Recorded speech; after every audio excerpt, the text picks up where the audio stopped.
أعوذ بالله من الشيطان الرجيم. بسم الله الرحمن الرحيم. من كفر بالله من بعد إيمانه إلا من أكره وقلبه مطمئن بالإيمان ولكن من شرح بالكفر صدرا فعليهم غضب من الله ولهم عذاب عظيم. ذلك بأنه مستحب الحياة الدنيا على الآخرة وأن الله لا يهدي القوم الكافرين.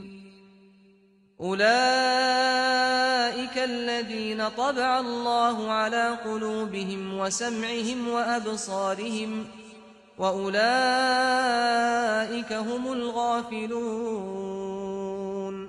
لا جرم أنهم في الآخرة هم الخاسرون.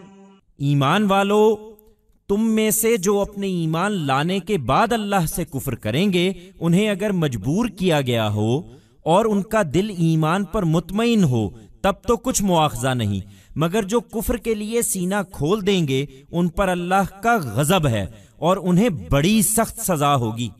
یہ اس لیے کہ انہوں نے آخرت کے مقابلے میں دنیا کی زندگی کو عزیز رکھا، اور اس لیے کہ اس طرح کے منکر لوگوں کو اللہ ہدایت نہیں دیا کرتا۔ یہی لوگ ہیں جن کے دلوں اور کانوں اور آنکھوں پر اللہ نے مہر لگا دی ہے، اور یہی ہیں جو آخرت سے غافل ہیں۔ لازم ہے کہ آخرت میں یہی خسارے میں ہوں گے۔ Believers. Those among you who disbelieve after believing, if they are compelled and their hearts are content on belief, then there is no penalty for this. But those who open their chests to disbelief, the wrath of God is on them and they shall be sternly punished.